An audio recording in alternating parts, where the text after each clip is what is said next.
Kadang-kadang sih suka nggak terlalu jelas karena kebanyakan Zoom meeting atau tugas-tugas online, jadinya kayak susah tatap mukanya, kayak misalnya video call doang, Zoom meeting Biasanya kita praktek, cuman kalau dari ini prakteknya di rumah sendiri, terus nanti baru dikasih ke guru.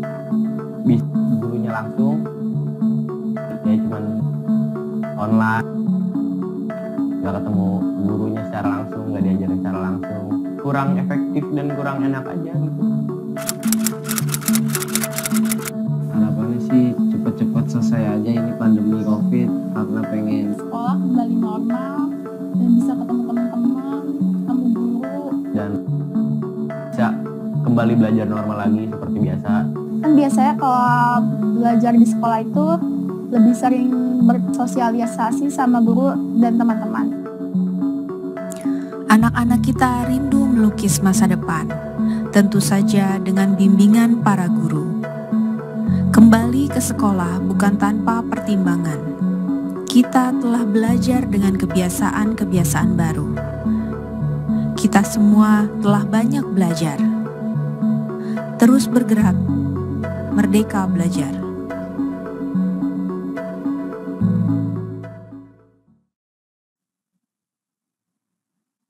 Assalamualaikum warahmatullahi wabarakatuh. Selamat siang, semoga kita semua dalam keadaan sehat. Selamat datang dalam acara pengumuman panduan penyelenggaraan pembelajaran pada semester genap tahun ajaran dan tahun akademik 2020-2021 di masa pandemi COVID-19. Yang kami hormati Bapak Doni Monardo, Kepala Badan Nasional Penanggulangan Bencana selaku Ketua Pelaksana Satuan Tugas Penanganan COVID-19. Yang saya hormati Mas Nadiem Anwar Makarim, Menteri Pendidikan dan Kebudayaan. Yang kami hormati Bapak Fahrul Razi, Menteri Agama. Yang kami hormati Bapak Terawan Agus Putranto, Menteri Kesehatan selaku Wakil Ketua 6 Komite Penanganan COVID-19 dan Pemulihan Ekonomi Nasional. Yang kami hormati Bapak Muhammad Tito Karnavian, Menteri Dalam Negeri selaku Wakil Ketua 7 Komite Nasional Penanganan COVID-19 dan Pemulihan Ekonomi Nasional. Yang kami hormati Bapak Agus Sartono, Deputi Bidang Koordinasi Peningkatan Kualitas Pendidikan dan Moderasi Beragama Kementerian Koordinator Bidang Pembangunan Manusia dan Kebudayaan, yang dalam hal ini mewakili Bapak Menko. Yang kami hormati para pejabat Eselon 1 dan Eselon 2, Bapak Ibu Kepala Daerah seluruh provinsi, kota, dan kabupaten, Kepala Dinas Pendidikan seluruh provinsi, kota, dan kabupaten, Kepala Kanwil dan Kantor Kementerian Agama, serta para wartawan dan hadirin yang berbahagia. Berdasarkan evaluasi implementasi kebijakan yang dilakukan bersama dengan kementerian dan lembaga serta koordinasi dan diskusi dengan berbagai pemangku kepentingan di bidang pendidikan. Walaupun pembelajaran jarak jauh sudah terlaksana dengan baik, namun terlalu lama tidak melakukan pembelajaran tatap muka ternyata memberikan dampak negatif bagi anak didik. Mempertimbangkan hal tersebut, maka pemerintah menyusun keputusan bersama Menteri Pendidikan dan Kebudayaan, Menteri Agama, Menteri Kesehatan, dan Menteri Dalam Negeri Republik Indonesia tentang panduan penyelenggaraan pembelajaran pada semester genap tahun ajaran 2020-2021 dan tahun akademik 2020-2021 di masa pandemi COVID-19. Bapak Ibu yang saya hormati, sesaat lagi masing-masing pimpinan kementerian dan Badan Nasional Penanggulangan Bencana akan menyampaikan arahan dan penjelasan mengenai kebijakan. Untuk kesempatan pertama, kepada Bapak Agus Sartono, Deputi Bidang Koordinasi Peningkatan Kualitas Pendidikan dan Moderasi Beragama Kementerian Koordinator Bidang Pembangunan Manusia dan Kebudayaan yang mewakili Bapak Menko PMK.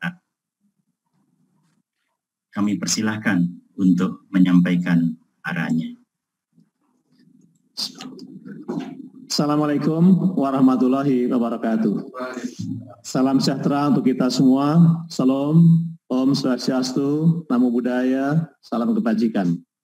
Yang sama-sama kita muliakan Menteri Pendidikan dan Kebudayaan, Bapak Nadiem Makarim, BE, Menteri Dalam Negeri, Profesor Dr. Tito Karnavian, Menteri Agama, Bapak Jenderal Fahrul Razi, Menteri Kesehatan, Bapak Letnan Jenderal TNI Agus Putranto, Kepala BNPB, Bapak Letnan Jenderal TNI Doni Monardo, Sekretaris Jenderal, pejabat eselon 1 di Kementerian dan Lembaga, para kepala daerah, provinsi, kabupaten kota, seluruh Indonesia, kepala dinas pendidikan, provinsi, kabupaten kota seluruh Indonesia, kepala kantor wilayah dan kantor agama seluruh Indonesia, dan hadirin yang saya hormati.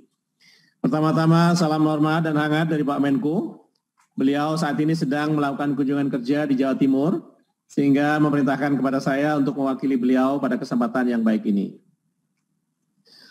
Yang kedua, puji dan syukur banyak kita panjatkan kehadirat Allah SWT, Tuhan Yang Maha Esa, atas limpahan rahmat dan hidayahnya sehingga kita bisa menghadiri acara yang sangat baik ini, pengumuman surat keputusan bersama 4 menteri tentang panduan penyelenggaraan pembelajaran tahun ajaran 2020-2021 di masa pandemi COVID.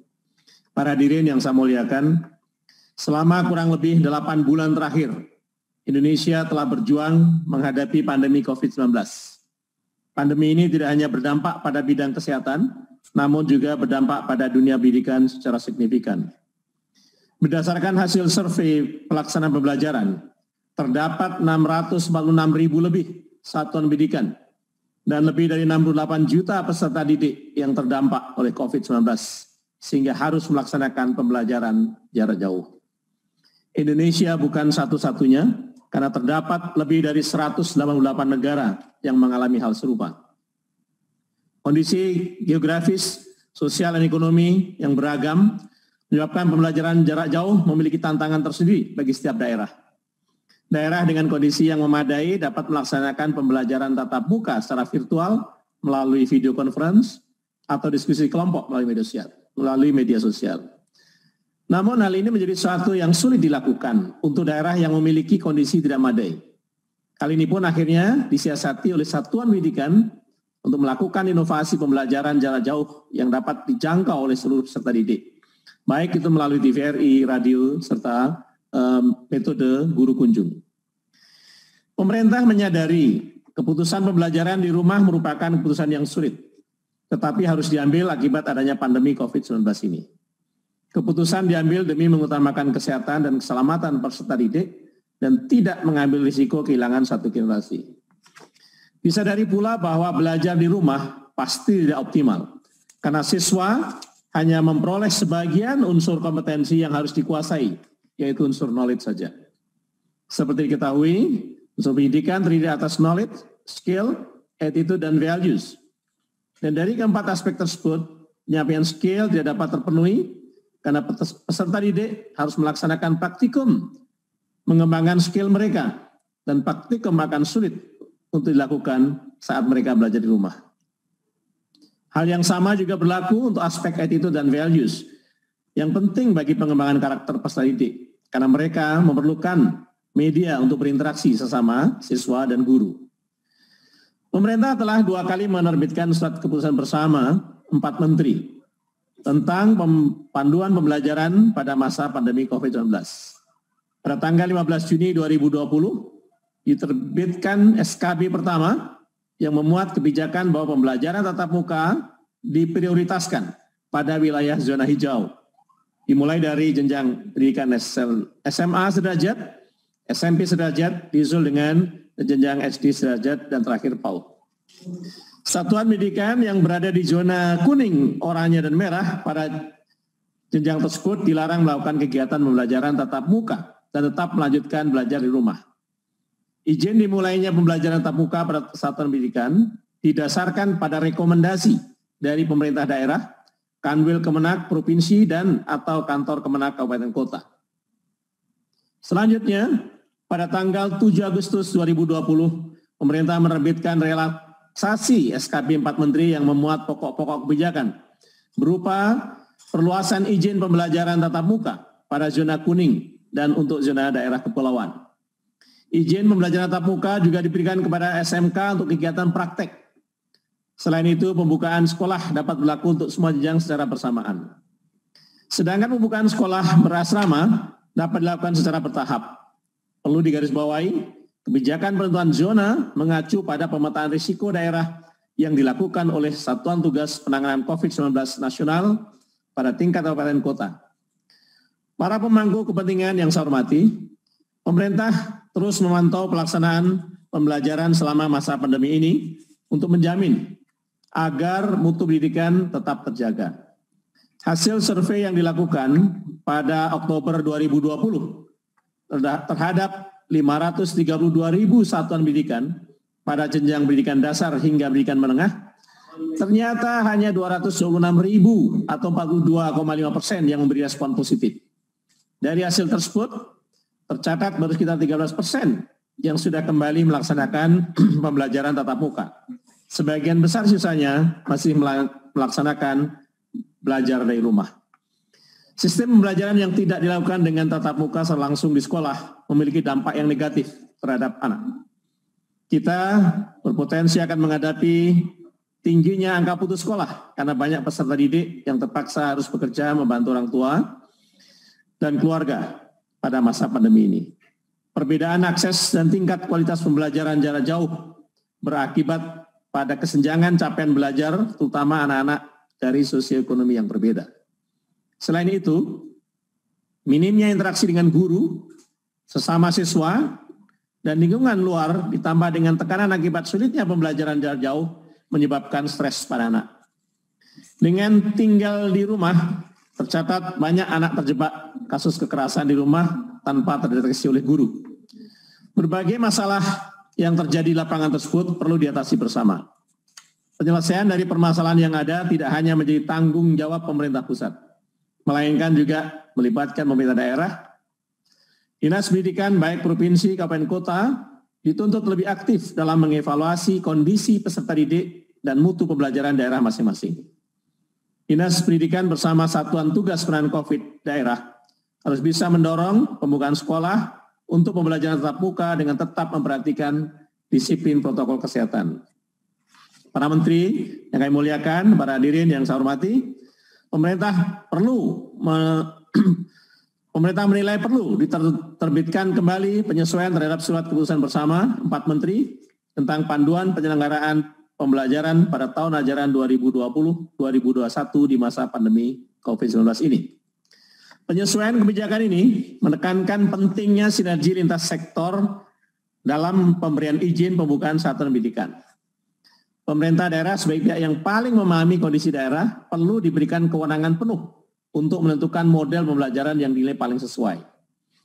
Selain itu, hasil evaluasi terhadap pemantauan yang dilakukan menyimpulkan bahwa karena kondisi kecamatan dan atau desa atau kelurahan dalam satu kabupaten kota dapat sangat berbeda antara yang satu dan yang lain, maka keseragaman pemberian izin pembelajaran tatap muka untuk satu kabupaten kota dinilai kurang sesuai. Meskipun terhadap penyesuaian baru dalam kebijakan pembelajaran, saya tetap mengimbau bahwa kesehatan dan keselamatan peserta didik, pendidik dan tenaga kependidikan, keluarga dan masyarakat merupakan prioritas utama. Dalam hal ini perlu saya mengingatkan Bapak Ibu sekalian untuk memastikan bahwa satuan pendidikan yang mengajukan izin pembelajaran tatap muka harus sudah mengisi daftar periksa kesiapan sekolah. Dari pelaporan pada dashboard kesiapan sekolah, dari 532.000 satuan pendidikan, baru 42,48% yang telah mengisi daftar periksa, sedangkan 57,52% sisanya masih belum merespon. Hal ini penting kami sampaikan agar para bupati, wali kota, dan gubernur mendorong agar satuan pendidikan di daerah masing-masing segera mengupdate kesiapan dari satuan pendidikan dalam melaksanakan pembelajaran tatap muka. Bapak Ibu yang saya hormati, terakhir namun tidak kalah penting, saya menyampaikan bahwa kesuksesan implementasi surat keputusan bersama 4 menteri ini tidak lepas dari komitmen kita bersama untuk terus bersinergi dan menjalin koordinasi yang harmonis, baik di tingkat pusat maupun daerah. Saya sangat mengharapkan dukungan dari pemerintah daerah untuk pelaksanaan SKP 4 menteri ini dengan turut memberikan sosialisasi kepada satuan pendidikan di wilayah masing-masing. Demikian beberapa hal yang dapat disampaikan terkait pengumuman keputusan bersama 4 menteri tentang panduan penyelenggaraan pembelajaran di masa pandemi COVID-19.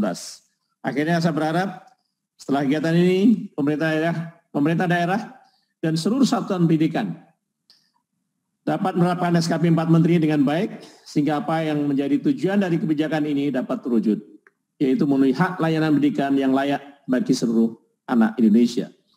Demikian yang dapat kami sampaikan. Assalamualaikum warahmatullahi wabarakatuh. Salam sejahtera bagi kita semua. Salam, Om Swastiastu, Namo Buddhaya, salam kebajikan. Menteri Koordinator Bidang Pembangunan Manusia dan Kebudayaan, Profesor Dr. Muhadjir Effendi, MAP.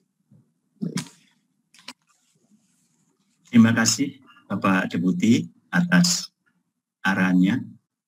Bapak-bapak dan ibu-ibu yang saya hormati, selanjutnya Bapak Menteri Pendidikan dan Kebudayaan akan menyampaikan penjelasan mengenai panduan penyelenggaraan pembelajaran pada semester genap tahun ajaran dan tahun akademik 2020-2021 di masa pandemi COVID-19. Kepada Mas Menteri kami persilahkan.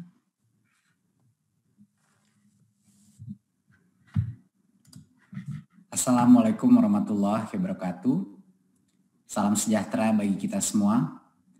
Om Swastiastu, Namo Buddhaya, salam kebajikan.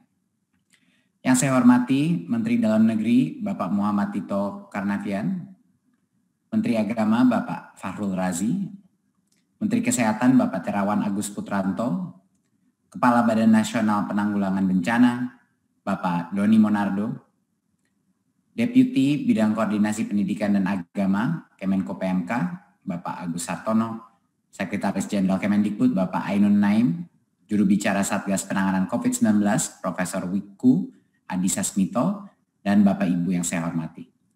Izinkan saya menyampaikan paparan yang hari ini berfokus kepada pemberian kewenangan bagi pemerintah daerah dalam menyelenggarakan pembelajaran pada semester genap tahun ajaran dan tahun akademik 2020 ke 2021.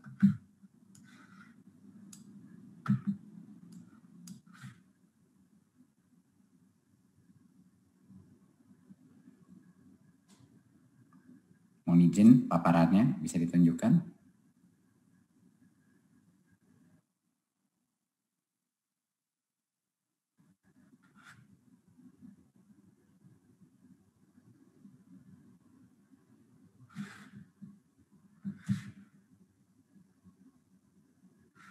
Terima kasih. Pada saat ini kami sudah mengevaluasi hasil daripada SKB keempat menteri sebelumnya, dan kami melihat situasi pada hari ini bahwa hanya 13% daripada sekolah melakukan pembelajaran tatap muka, dan sebesar 87% masih melakukan belajar dari rumah. Carta ini menunjukkan berdasarkan zona-zona dari gugus tugas, zona hijau, kuning, oranye, dan merah, dan menunjukkan bahwa di zona kuning dan hijau, di mana sudah diperbolehkan melakukan tatap muka, masih saja banyak sekali sekolah-sekolah yang belum melakukan tatap muka. Dan ini disebabkan beberapa faktor, tapi ini juga menunjukkan bahwa proses untuk persiapan checklist, proses untuk persiapan protokol sekolah tatap muka itu membutuhkan waktu dan membutuhkan disiplin yang tinggi. Jadi ini sekedar pemotretan situasi pada saat ini, dan banyak juga di zona oranye dan merah walaupun tidak diperkenalkan terbuka, tapi banyak sekali daerah-daerah, desa-desa dan kelurahan yang merasa sangat sulit untuk melaksanakan PJJ. Yang berikutnya adalah kita harus menyadari bahwa setelah kita mengevaluasi hasil daripada pembelajaran jarak jauh ini, bahwa dampak negatif yang terjadi pada anak itu suatu hal yang nyata dan bisa sekali kalau terus-menerus dilaksanakan bisa menjadi suatu resiko yang permanen. Resiko pertama adalah ancaman putus sekolah, di mana banyak sekali anak-anak yang harus bekerja atau didorong sama orang tuanya untuk bekerja, dan ini berhubungan dengan situasi ekonomi yang tidak memadai. Banyak juga orang tua yang tidak bisa melihat peranan sekolah dalam proses belajar mengajar kalau ini dilakukan secara daring. Dan ini juga menimbulkan banyak sekali orang tua yang skeptis bahwa PJJ ini adalah suatu hal yang benar-benar berperan dalam pendidikan anaknya, sehingga banyak anak juga dikeluarkan dari sekolah dan resiko ini akan meningkat semakin lama. Kedua adalah berbagai macam resiko, kendala, tumbuh dan kembang. Kita sudah mengetahui bahwa di daerah-daerah di mana semakin sulit melakukan PJJ, kesenjangan antara pencapaian pembelajaran di daerah-daerah tersebut dibandingkan dengan daerah-daerah yang lebih mapan dan di kota-kota semakin melebar. Dan tentunya pertumbuhan anak-anak kita juga menjadi resiko yang sangat besar. Keikutsertaan dalam PAUD sejak kita melakukan PJJ ini menurun secara drastis, dan APK PAUD ini juga bisa menjadi tren yang akan punya dampak permanen karena banyak sekali anak-anak PAUD yang sekarang tidak sekolah. Dan tentunya resiko learning loss. Resiko bahwa ada satu generasi di Indonesia, anak-anak kita, yang hilang pembelajarannya dan harus mengejarnya, dan mungkin sebagian akan ketinggalan dan tidak bisa mengejar kembali pada saat kembali sekolah. Jadinya ini adalah suatu urgensi yang sangat penting. Di luar itu tidak kalah pentingnya adalah psikososial dan dampak stres kepada anak-anak kita. Minimnya interaksi anak-anak kita dengan guru, dengan teman-temannya, dengan lingkungan di luarnya, yang menyebabkan tingkat stres di dalam rumah tangga, baik orang tua maupun anak-anak, meningkat secara drastis. Dan ini akan punya dampak permanen juga kepada psikososial anak-anak kita. Seperti yang kita tahu, tidak ada yang namanya pembelajaran tanpa keamanan, perasaan keamanan dan harmoni psikologis dari anak-anak kita. Dan tentunya peningkatan insiden-insiden kekerasan yang terjadi di dalam rumah tangga juga meningkat. Dan ini harus menjadi salah satu pertimbangan kita yang terpenting. Berikut. Penentuan kebijakan ini harus berfokus kepada daerah. Kami terus mendapatkan berbagai macam permintaan dari berbagai macam kepala daerah, kepala dinas untuk meminta pada pemerintah pusat bahwa walaupun zona itu ditentukan per kabupaten, ada banyak sekali desa-desa, ada banyak sekali kecamatan-kecamatan yang menurut evaluasi mereka relatif aman, dan desa-desa tersebut sangat sulit melakukan PJJ.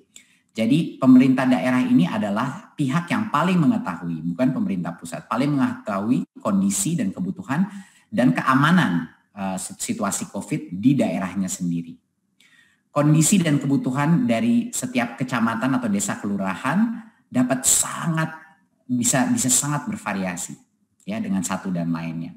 Bisa di dalam kotanya ada kasus-kasus infeksi yang sangat berat, tapi bisa juga ada desa-desa dan area-area yang terpencil yang tidak terdampak. Tetapi tanpa memberikan kemampuan untuk Pemda menentukan mana yang bisa mulai tatap muka, mana yang tidak, kita tidak menghargai perbedaan antara setiap daerah dan dinamika populasi di setiap daerah.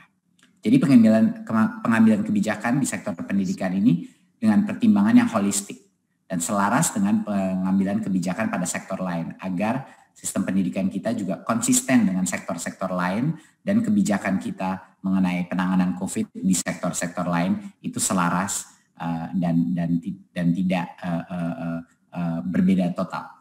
Berikut. 2 prinsip dasar dari kebijakan ini adalah harus dua-duanya, kesehatan, keselamatan, dan juga pertumbuhan dan perkembangan peserta didik menjadi konsiderasi kami untuk melaksanakan kebijakan ini. Tidak bisa satu saja. dari kedua prinsip ini yang diprioritaskan. Berikut.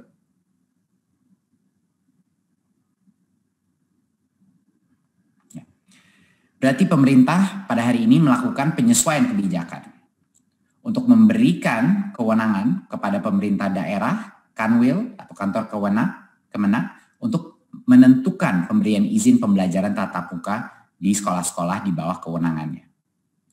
Pemberian izin ini bisa saja secara serentak ataupun bertahap, tergantung kepada kesiapan masing-masing daerah sesuai dengan diskresi kepala daerahnya, berdasarkan evaluasi kepala daerahnya mengenai mana yang siap, mana yang tidak, dan tentunya kesiapan sekolah masing-masing dalam menentukan, dalam memenuhi semua checklist untuk melakukan tatap muka dan juga melaksanakan protokol kesehatan yang sangat ketat. Kebijakan ini berlaku mulai semester genap tahun ajaran 2020-2021, jadinya bulan Januari 2021. Jadi daerah dan sekolah diharapkan dari sekarang sampai sekarang, kalau siap untuk melakukan tatap muka, kalau ingin melakukan tatap muka, harus segera meningkatkan kesiapannya untuk melaksanakan ini dari sekarang sampai akhir tahun. Berikut. Apa prosesnya? Ya, mulai Januari 2021 ada 3 pihak yang akan menentukan apakah sekolah itu boleh dibuka apa tidak. Yang pertama adalah Pemda-nya sendiri, ya. Pemda atau dalam situasi yang lain Kanwil atau kantor Kemenag, ya. Yang kedua adalah kepala sekolah harus menyetujui, dan yang ketiga adalah perwakilan orang tua, yaitu melalui komite sekolah. Jadi kalau 3 pihak ini tidak mengizinkan sekolah itu buka, sekolah itu tidak diperkenankan untuk dibuka. Tapi kalau 3 pihak itu telah setuju, berarti sekolah itu boleh melaksanakan tatap muka.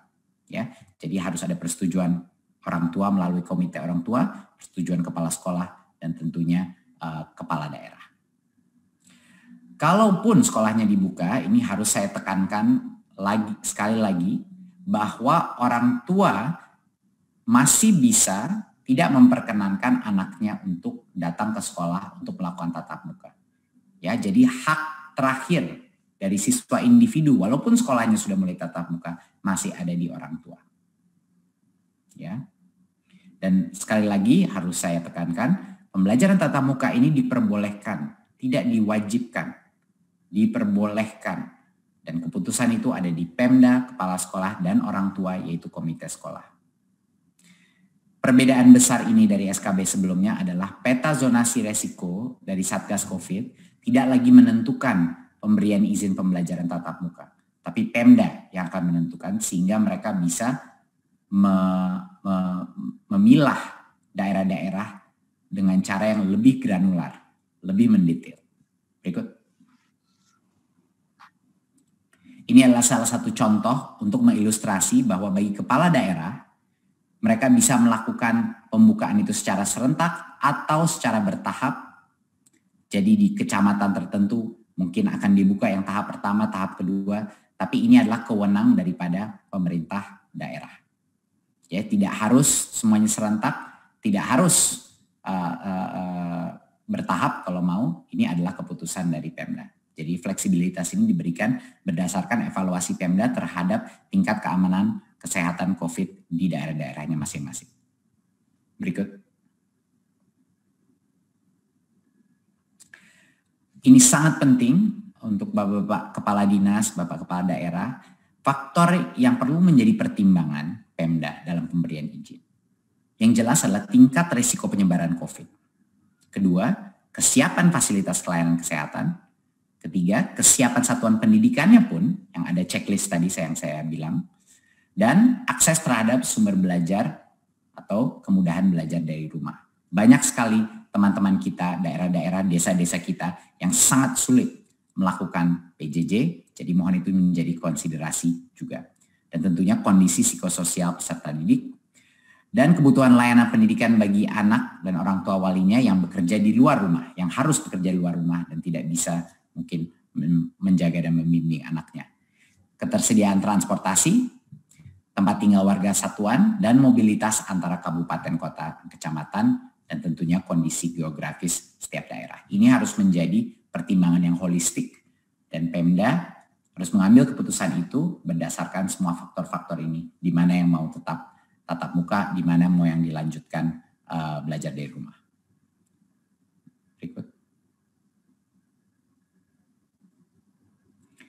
Ya, checklist yang saya sebut sebelum ini, ya, pembelajaran tatap muka di semua sekolah hanya diperbolehkan pada saat kita sudah memenuhi checklist ini, memenuhi daftar periksa ini. Checklist itu ada 6, sama seperti SKB yang sebelumnya. Yang satu adalah sanitasi dan kebersihan, yaitu toilet, sarana cuci tangan, dan disinfektan. 2 adalah akses kepada fasilitas pelayanan kesehatan. Ketiga adalah kesiapan menerapkan wajib masker. Keempat adalah termogan. Kelima, pemetaan warga satuan pendidikan harus mengetahui siapa yang memiliki komorbiditas dari guru-gurunya, murid-muridnya, dan yang tidak memiliki akses transportasi yang aman, dan tentunya riwayat perjalanan dari daerah dengan tingkat resiko COVID-19 yang tinggi. Dan yang keenam adalah tentunya persetujuan komite sekolah dan perwakilan orang tua wali. Tanpa persetujuan perwakilan orang tua, sekolah itu tidak diperkenankan untuk dibuka. Jadi ini adalah daftar periksa untuk memberikan kepastian bahwa sekolah itu boleh tatap muka kalau dia mau. Setelah itu, setelah diperbolehkan, kalau misalnya daftar periksa ini sudah terpenuhi, baru kita masuk dalam protokol yang baru. Jadinya pas tatap muka pun dilakukan, protokolnya bukan seperti masuk sekolah normal. Berikut.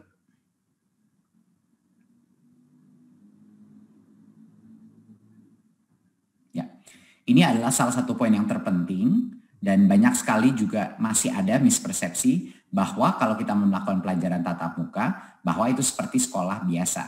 Ini tidak benar dan mohon juga dibantu disosialisasikan di masing-masing daerah bahwa kalaupun sekolah itu sudah memenuhi semua kriteria dan checklist untuk melaksanakan pembelajaran tatap muka, protokol kesehatan yang ketat harus masih dilaksanakan. Ya, yang pertama ini adalah standar. Yang pertama yang terpenting adalah kapasitas maksimal itu sekitar 50% dari rata-rata.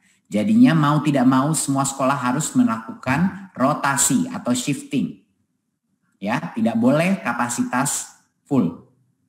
Harus dengan rotasi. Jadinya pasti di satu saat hanya mungkin setengah dari anak-anak ada di sekolah di satu tempat. Mohon ini ditekankan berkali-kali kepada semua kepala dinas, saya mohon ditetapkan. Ini harus jumlah maksimal peserta didik di PAUD hanya 5 anak.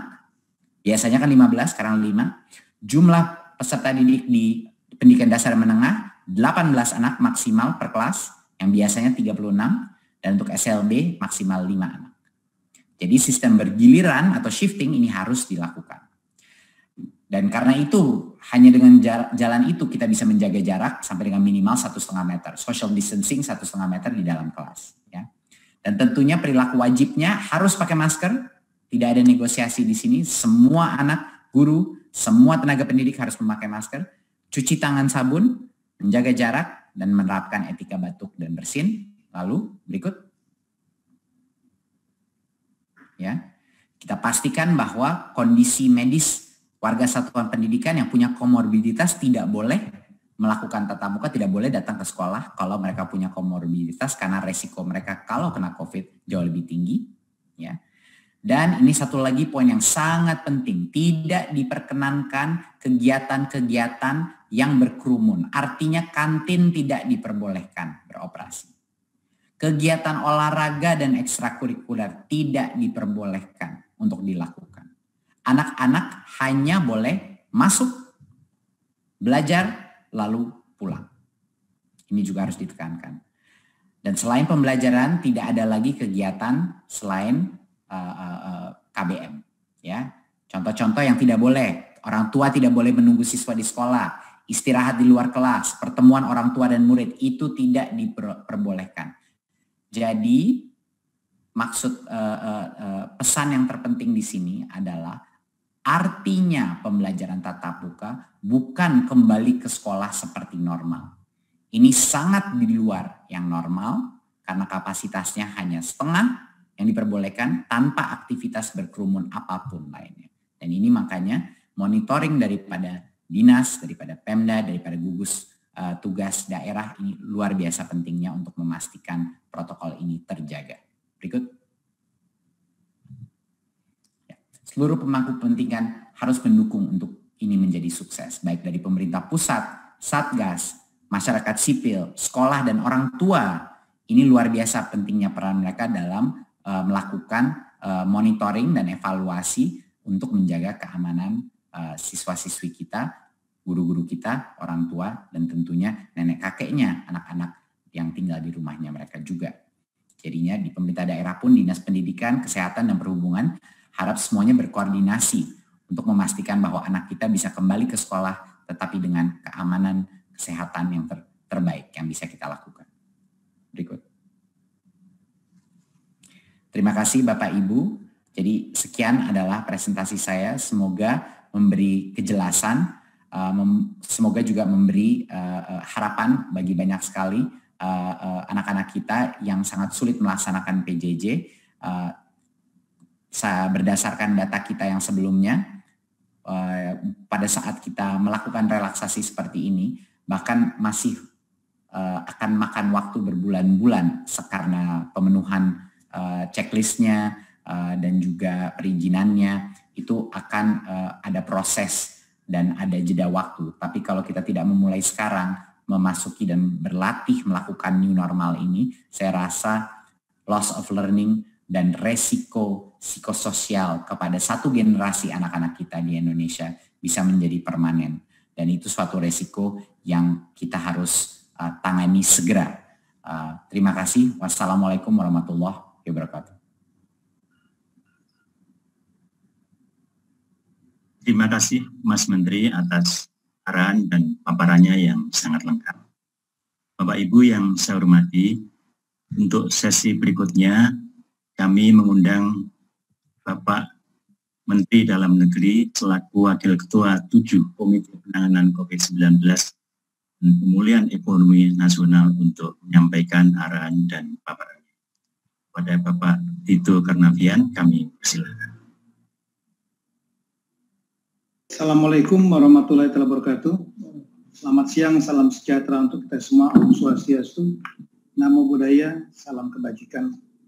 Yang saya hormati Bapak Menteri Agama, senior saya Bapak Jenderal Faurozi, kemudian yang saya hormati Bapak Menteri Kesehatan, Pak Dr. Terawan, kemudian Saiful Bait, Menteri Pendidikan Kebudayaan, Mas Nadiem, juga senior saya Pak Legend TNI Doni Monardo, Kepala BNPB yang juga sebagai Kasatgas COVID-19 Nasional,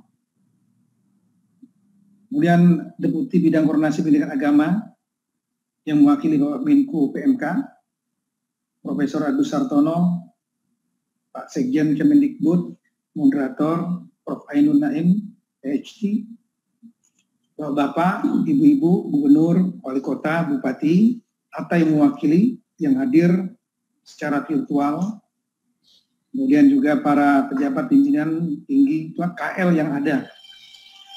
Bapak-bapak Ibu sekalian, pertama-tama kita mengucapkan puji syukur kehadirat Tuhan Yang Maha Kuasa Allah Subhanahu wa Ta'ala sehingga kegiatan ini dapat dilaksanakan, dan kami dari Kemendagri menganggapnya adalah kegiatan yang sangat penting karena ini ada suatu keputusan bersama 4 kementerian yang bersepakat untuk membuat kebijakan baru dalam rangka proses pembelajaran di dunia pendidikan.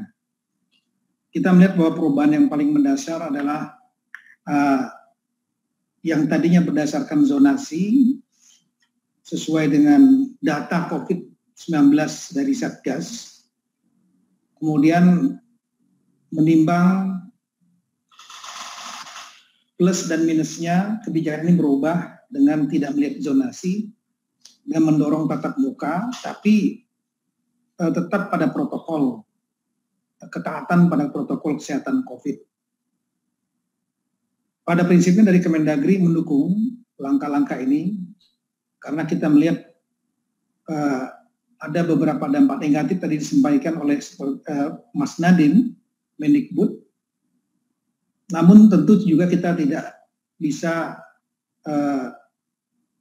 menghindari bahwa kita juga harus memberikan precaution, antisipasi kesiapan agar tatap muka tidak menjadi klaster baru di lingkungan pendidikan, termasuk juga lingkungan pendidikan keagamaan. Nah, untuk itu dari Kemendagri melihat bahwa di samping langkah-langkah atau arahan-arahan yang ditulis dalam SKB ini tentang apa yang harus dikerjakan oleh setiap sekolah, satuan pendidikan untuk menjaga agar satuan pendidikan dengan adanya tatap muka tidak menjadi penularan, kami kira sudah baik. Dan ini perlu ada langkah-langkah untuk meyakinkan bahwa langkah-langkah tersebut dilaksanakan dan diikuti. Ini memerlukan koordinasi dan sosialisasi.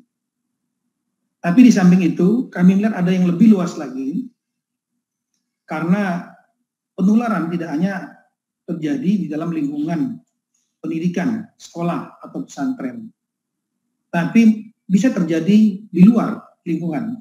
Kami baru saja mendapatkan membaca data dari Jerman, dari Hamburg, itu menyampaikan bahwa ya, judulnya ini di channel News Asia hari ini.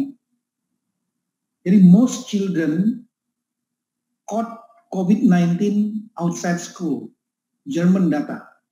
Itu dari 472 sekolah di Hamburg, 171 sekolah terinfeksi. Kemudian 78% dari 372 anak-anak yang terinfeksi pada saat masa summer dan autumn kemarin itu tertularnya adalah di luar sekolah. Artinya kita juga perlu melakukan precaution, langkah-langkah agar anak-anak kita dengan adanya tatap muka mereka akan melakukan mobilitas dari rumah yang tadinya belajar dari rumah, mereka harus bergerak menuju sekolah. Ini artinya sistem transportasi kita, transportasi publik, juga Dinas Perhubungan daerah masing-masing harus meyakinkan transportasi publik juga sesuai dengan menyesuaikan prinsip protokol. Karena nanti akan ada lonjakan jumlah penumpang dari anak-anak sekolah. Kemudian kedua, kami melihat perlu juga peran daripada Diskominfo dan Humas dari tiap-tiap kabupaten kota dan provinsi untuk melakukan sosialisasi agar setiap anak melakukan proteksi dengan meyakinkan bahwa mereka mengikuti protokol kesehatan, baik menggunakan masker, hand sanitizer, menjaga jarak, menghindari kerumunan, dan lain-lain. Kemudian orang tua, peran daripada orang tua juga sangat penting. Nah, ini peran daripada Diskominfo dan juga Humas dari Dinas Kabupaten Biro Humas Kabupaten Kota dan Provinsi untuk juga mengingatkan para orang tua agar anak-anaknya betul-betul begitu berangkat mereka menggunakan masker, bila perlu diberikan hand sanitizer yang dikantongi sehingga mereka proteksi masing-masing menjadi kuat dari tiap-tiap anak ini pada saat mereka berangkat sampai dan kembali. Dan kemudian di sekolah mungkin tadi selain precaution yang disampaikan oleh protokol yang disampaikan oleh Mas Nadiem tadi, kami lihat perlu juga upaya untuk menghindari kerumunan, kegiatan kerumunan dalam bentuk yang lain, terutama ekstrakurikuler. Misalnya kegiatan olahraga, kegiatan kesenian, kegiatan upacara-upacara, yang semua jangan sampai terjadi kerumunan yang tidak bisa menjaga jarak. Jangan sampai nanti karena sudah sekian bulan, euforia, kemudian lepas kendali, pengawasan kurang, sekolah-sekolah kemudian melakukan ada kegiatan ekstrakurikuler yang terjadi pengumpulan, kerumunan anak-anak, sehingga akhirnya terjadi penularan. Kemudian juga kami melihat perlu ada satuan SKPD yang lain di daerah yang perlu untuk juga ikut berkontribusi, yaitu Dinas Kesehatan. Dinas Kesehatan di samping bersama Satgas COVID di tiap-tiap daerah, selain juga membantu bahu-membahu dengan Humas dan Diskominfo daerah masing-masing, melakukan sosialisasi protokol kesehatan kepada orang tua, anak, dan juga kepada sekolah. Di samping itu juga Dinas Kesehatan juga dapat melakukan kegiatan testing, mungkin testing secara random di satuan pendidikan termasuk pesantren dengan biaya dari pemerintah daerah, dan bila perlu dilakukan juga secara reguler, mungkin bulanan. Dan yang berikutnya lagi adalah meningkatkan kapasitas kesehatan, terutama fasilitas karantina di tiap-tiap daerah. Kalau ternyata terjadi klaster baru, maka secepatnya untuk dilakukan karantina. Artinya tiap daerah Dinas Kesehatan harus menyiapkan tempat-tempat karantina. Ini dan juga meningkatkan kapasitas untuk treatment rumah sakit yang ada di tiap-tiap kabupaten kota maupun provinsi. Kita mengantisipasi jangan sampai nanti terjadi lonjakan dari tatap muka ini. Dengan demikian, kami akan menindaklanjuti Kemendagri dengan mengeluarkan surat edaran. Surat edaran karena tidak bisa dikerjakan sendiri oleh Dinas Pendidikan. Dinas Pendidikan terbatas, tidak akan mampu untuk menjangkau berbagai antisipasi yang kami sebutkan tadi. Ini dalam surat edaran ini nanti kami akan sebutkan apa saja yang harus dikerjakan oleh kepala daerah, karena powernya ada pada kepala daerah yang bisa membawahi Dinas Pendidikan, Dinas Kesehatan, Satgas COVID daerah, Dinas Perhubungan, Biro Humas, Diskominfo, itu powernya adalah pada kepala daerah. Jadi mohon pada rekan-rekan kepala daerah sambil menunggu SE, surat edaran yang kami akan buat secara detail,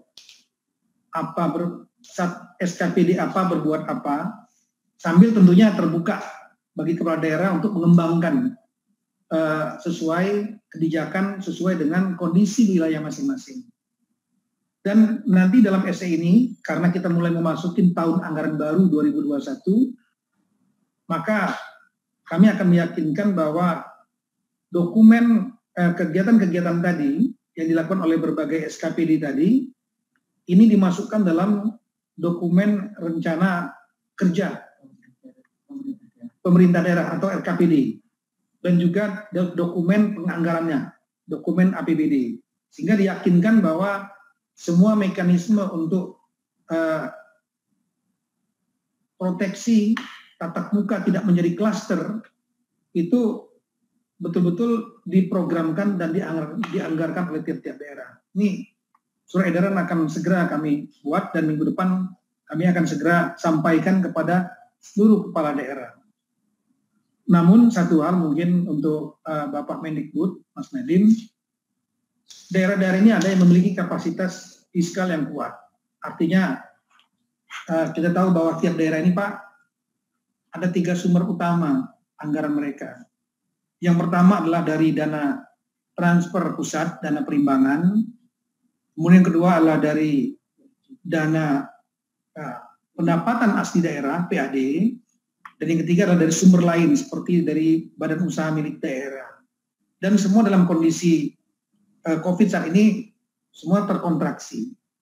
Untuk itu daerah ada yang memiliki kapasitas kuat dengan ditandai dengan PAD-nya lebih banyak daripada transfer pusat. Ada yang sedang antara PAD dengan transfer pusat itu berimbang. Tapi ada juga yang hanya PAD-nya rendah sekali sehingga mengandalkan transfer pusat. Untuk itu berbagai kegiatan yang harus diprogramkan dan dianggarkan ini akan mempengaruhi postur APBD. Untuk daerah yang kuat kapasitas fiskalnya mungkin bisa mandiri. Tapi yang kapasitas fiskalnya rendah yang ditandai dengan ketergantungan yang tinggi terhadap transfer pusat, kami menyarankan kalau memang masih ada ruang fiskal di Kemendikbud, mungkin bisa secara selektif membantu dengan mekanisme dana dekonsentrasi. Dana dekonsentrasi kepada daerah-daerah yang kapasitasnya rendah. Nanti mungkin sambil jalan tim dari Kemendikbud, kami dari tim dari Kemendagri akan memberikan data daerah-daerah mana yang mungkin memerlukan dukungan. Selain itu kami kira dengan adanya kewenangan memang diberikan kepada daerah untuk menentukan tatap muka yang mana yang dilaksanakan, mana yang tidak, mekanismenya, kami melihat bahwa perlu juga tetap ada monitoring evaluasi dari pemerintah pusat. Untuk itu kami kira dari Kemendikbud perlu membuat tim monitoring evaluasi yang melaksanakan kegiatan MONEF secara reguler.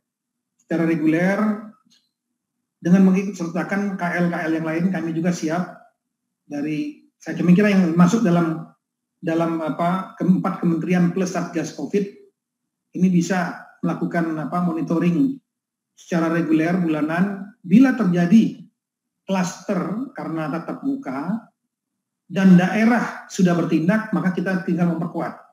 Tapi kalau kepala daerah belum bertindak atau kurang bertindak secara cukup, maka ini perlu dukungan dari pusat.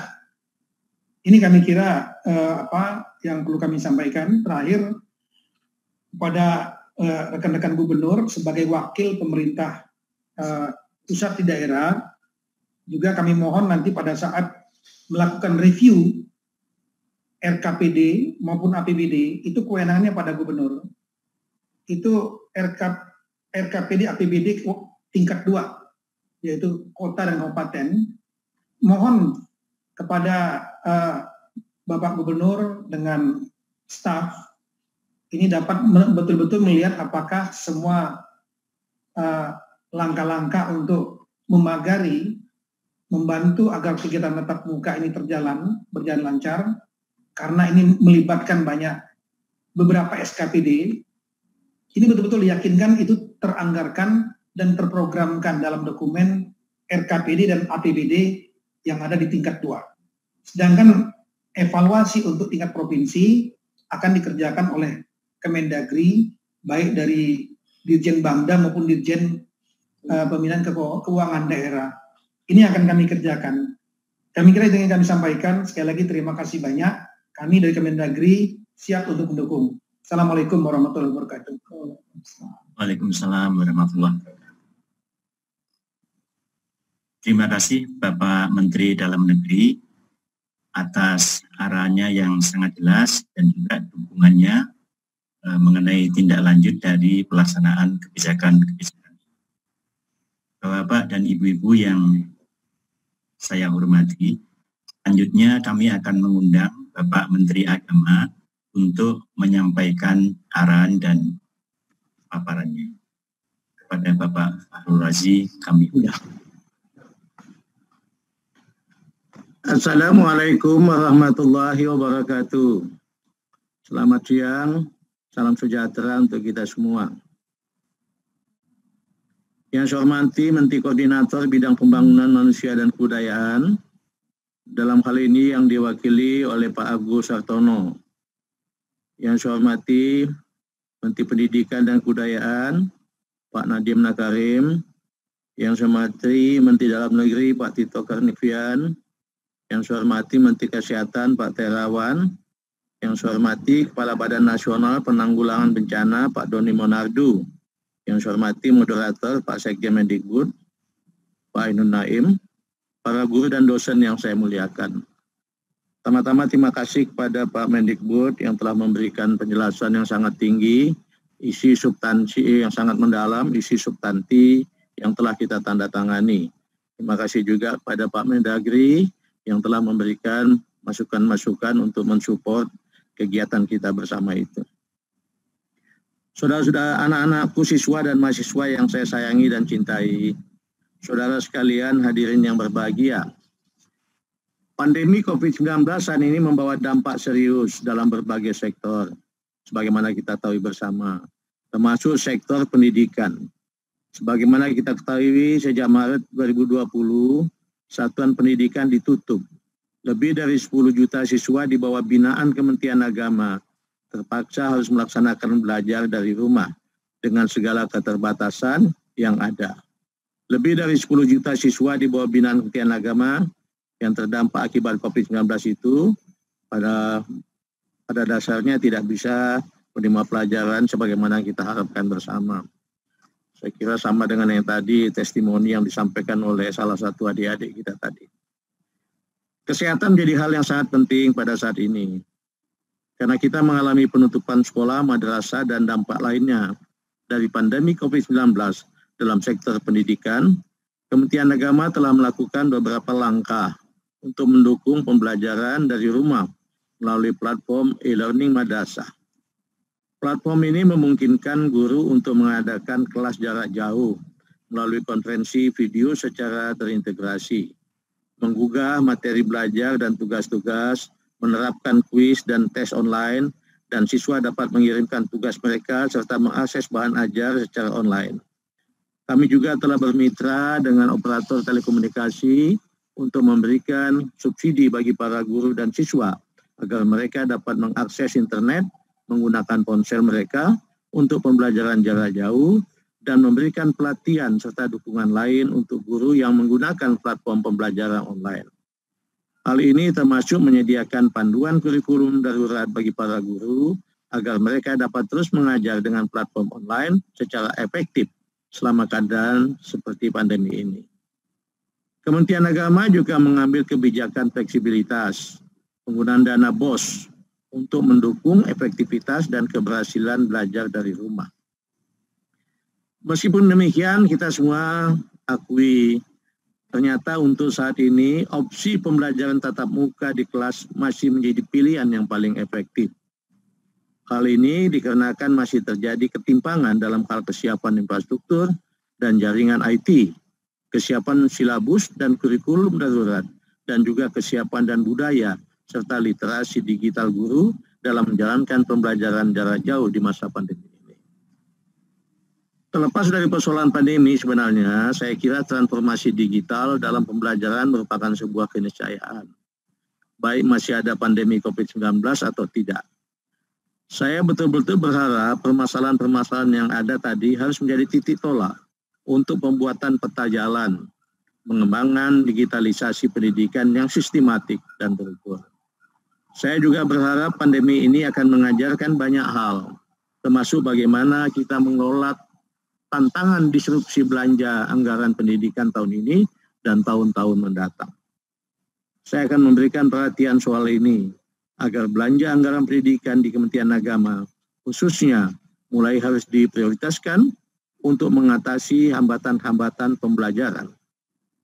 Kita menjadikan pandemi COVID-19 ini sebagai titik tolak disrupsi dan inovasi kebijakan pendidikan yang ramah anak. Kita harus bisa memastikan anggaran pendidikan yang kita kelola betul-betul dapat mempunyai dampak langsung terhadap efektivitas pembelajaran anak-anak kita.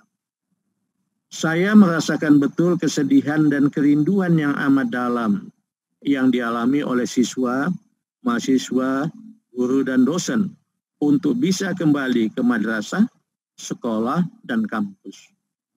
Saya tidak dapat memungkiri adanya kebutuhan pembelajaran tatap muka, terutama dari peserta didik yang mengalami kendala dalam melaksanakan belajar dari rumah. Oleh karena itu, pada kesempatan ini saya menyambut sangat baik pengumuman SKB 4 Menteri ini, yang tadi substansinya telah disampaikan lebih secara teknis secara mendalam oleh Bapak Mendikbud. Kementerian Agama menyetujui dan mendukung pengumuman ini sepenuhnya.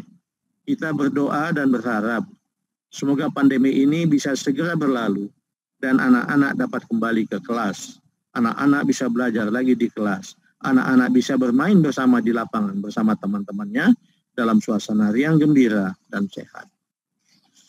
Akhirnya mari kita laksanakan kebijakan penyesuaian pembelajaran di masa pandemi COVID-19 ini dengan menempatkan aspek kesehatan, keselamatan, dan keamanan siswa sebagai aspek prioritas yang perlu diperhatikan dan dijunjung tinggi. Sebagaimana disampaikan oleh Bapak Mendikbud tadi, pembelajaran kelas dimulai, tapi bukan berarti keadaan sudah normal dan bisa melakukan kegiatan-kegiatan bermain atau berkerumun seperti pada waktu sebelum pandemi. Pandemi masih berlangsung, oleh sebab itu protokol kesehatan harus tetap kita terapkan dengan sebaik-baiknya. Demikian beberapa hal yang dapat saya sampaikan pada kesempatan yang sangat penting ini.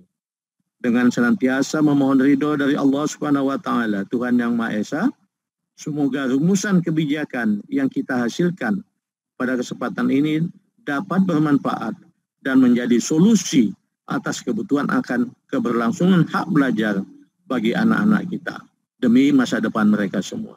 Terima kasih. Wassalamualaikum warahmatullahi wabarakatuh. Waalaikumsalam. Terima kasih Bapak Menteri Agama atas saran dan dukungannya terhadap kebijakan mengenai pembelajaran ini. Selanjutnya kami akan mengundang Bapak Kepala BNPB untuk menyampaikan arahan dan penjelasan mengenai penyelarasan penentuan kebijakan pada sektor pendidikan di tingkat daerah dengan sektor lainnya. Kepada Bapak Doni Monardo kami. Terima kasih Bapak Moderator. Assalamualaikum warahmatullahi wabarakatuh. Selamat sore, salam sejahtera untuk kita semuanya. Salam, Om Swastiastu, Namo Buddhaya, salam kebajikan. Yang sama-sama kita hormati Bapak Menko PMK yang dalam hal ini diwakili oleh Deputi Bidang Koordinasi Pendidikan dan Agama, Bapak Profesor Agus Sartono. Yang kita hormati dan kita banggakan Bapak Menteri Pendidikan dan Kebudayaan, Bapak Nadiem Anwar Makarim. Yang saya hormati Bapak Menteri Agama, Bapak Fahrul Razi, dan juga Bapak Menteri Dalam Negeri, Bapak Tito Karnavian. Yang saya hormati Bapak Sekjen Kemendikbud, para gubernur dan bupati wali kota yang berkenan hadir pada acara webinar kali ini, dan seluruh peserta sekalian yang kami hormati. Sudah sangat banyak sekali penjelasan dari para menteri dan juga disampaikan oleh Pak Agus Sartono mewakili Bapak Menko PMK. Pada prinsipnya Satgas Penanganan COVID-19 sangat mendukung kebijakan dan keputusan bersama 4 menteri dalam membuat ketentuan baru sistem belajar dalam masa pandemi ini. Memang harus kita akui tidak mudah untuk mendapatkan sebuah program yang ideal dalam kegiatan belajar mengajar. Di banyak tempat masih terdapat daerah-daerah yang sulit sekali sinyal untuk menyelenggarakan kegiatan belajar online. Sehingga keputusan untuk melakukan perubahan terhadap kebijakan sebelumnya sangat kami dukung. Dan juga evaluasi dari implementasi 2 surat keputusan bersama sebelumnya juga memadai masukan dari pemerintah daerah, termasuk dari orang tua murid dan juga para murid.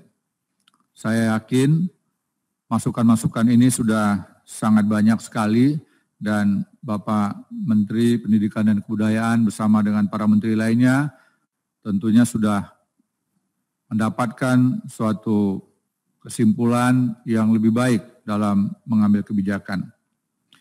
Oleh karenanya, ke depan pemerintah daerah sebagai pihak yang paling memahami kondisi daerahnya perlu mengambil peran lebih dan kewenangan penuh untuk menentukan model pembelajaran yang dinilai paling sesuai dan selaras dengan kebijakan sektor lainnya. Jadi kita ketahui selama ini kebijakan untuk menentukan dimulainya sekolah tatap muka itu berdasarkan peta zonasi yang diterbitkan oleh Satgas COVID setiap minggunya. Namun dari data yang tadi disampaikan oleh Bapak Mendikbud, masih adanya daerah dengan zonasi hijau dan juga kuning yang belum sepenuhnya menyelenggarakan sekolah tatap muka, walaupun sudah diizinkan. Dan persentasenya juga relatif cukup besar. Sedangkan daerah dengan zonasi risiko tinggi, yaitu zona merah, dan risiko sedang, zona orange, ada juga yang menyelenggarakan sekolah tatap muka, walaupun persentasenya kecil, walaupun belum ada izin. Oleh karenanya, kebijakan untuk menyerahkan kegiatan pembelajaran tatap muka kepada pemerintah daerah menurut saya adalah salah satu langkah yang sangat bijaksana. Situasi yang ada di daerah memang harus kita akui adalah lebih dipahami dan lebih dimengerti oleh para pimpinan di daerah. Pembelajaran tatap muka tidak harus serentak se-kabupaten kota, tapi bisa bertahap di tingkat kecamatan, kelurahan, desa, dengan tetap menekankan pada penekanan laju penyebaran virus COVID dengan menerapkan protokol kesehatan yang sangat ketat, sebagaimana tadi yang telah disampaikan oleh Bapak Mendikbud. Namun karena ancaman penyebaran COVID ini masih terjadi, diharapkan pemerintah daerah untuk mempertimbangkannya secara matang sebelum memberikan izin pembelajaran tatap muka dan memperhatikan mekanisme pemberian izin dan daftar periksa yang telah ditentukan pemerintah pusat melalui SKB ini. Kami juga mengharapkan sebelum kegiatan ini dimulai, semua pihak harus bisa memahami betul SOP yang telah dibuat oleh Mendikbud. Baik itu para pejabat di tingkat provinsi, kabupaten kota, para kepala dinas, dan juga orang tua harus mendapatkan informasi yang utuh. Termasuk juga menurut saya perlu dilakukannya simulasi-simulasi sebelum kegiatan ini dimulai. Termasuk juga besar harapan saya, seluruh kepala daerah bisa menyelenggarakan penataran. Kita masih punya waktu kurang lebih 1 bulan lebih, dan diharapkan penataran ini untuk bisa menjadi bagian dari simulasi agar semua aturan yang ada itu diketahui untuk dilakukan dan dilaksanakan dengan sebaik-baiknya. Mudah-mudahan kerjasama para menteri dan juga pemerintah daerah di tingkat provinsi, kabupaten, kota, serta pejabat terkait didukung oleh orang tua dan pemerhati pendidikan, kiranya program ini bisa berjalan lebih baik. Manakala terdapat perkembangan yang menjurus kepada risiko keamanan, terutama menyangkut masalah kesehatan, keamanan dan keselamatan para murid dan juga guru, mohon tersebut bisa dilakukan pemberhentian sementara sampai dengan situasi menjadi lebih baik lagi. Semoga Tuhan Yang Maha Kuasa, Allah Subhanahu wa taala melindungi kita semua. Wabillahi taufiq wal hidayah. Wassalamualaikum warahmatullahi wabarakatuh. Salam, Om Santi, Santi, Santi Om. Namo Buddhaya, salam kebajikan. Terima kasih Bapak Kepala BNPB atas arahan dan dukungannya. Bapak dan Ibu-Ibu yang saya hormati, selanjutnya kami akan mengundang Bapak Menteri Kesehatan selaku Wakil Ketua 6 Komite Penanganan COVID-19 dan Pemulihan Ekonomi Nasional untuk menyampaikan arahan dan paparan. Pada Bapak Terawan Agus Putranto, kami persilakan. Assalamualaikum warahmatullahi wabarakatuh. Salam sejahtera buat kita semua. Salam, Om Swastiastu, Namo Buddhaya, salam kebajikan. Yang terhormat Bapak Menteri Koordinator Pembangunan Manusia dan Kebudayaan, Mas Menteri Pendidikan dan Kebudayaan, Bapak Menteri Agama dan Bapak Menteri Dalam Negeri, serta Kepala Badan Nasional Penanggulangan Bencana Pusat sekaligus Ketua Satuan Tugas Penanganan COVID-19, para pejabat tinggi Pratama dan Madya Kementerian, dan para hadirin undangan yang berbahagia. marilah kita panjatkan puji syukur kehadirat Tuhan yang Maha Kuasa yang senantiasa melimpahkan rahmat pada kita sehingga kita dapat mengikuti pengumuman revisi surat keputusan bersama Menteri Pendidikan dan Kebudayaan, Menteri Agama, Menteri Kesehatan, dan Menteri Dalam Negeri tentang panduan penyelenggaraan pembelajaran pada tahun ajaran dan tahun akademik baru 2020-2021 di masa pandemi COVID-19. Bapak, Ibu, Saudara sekalian yang saya hormati,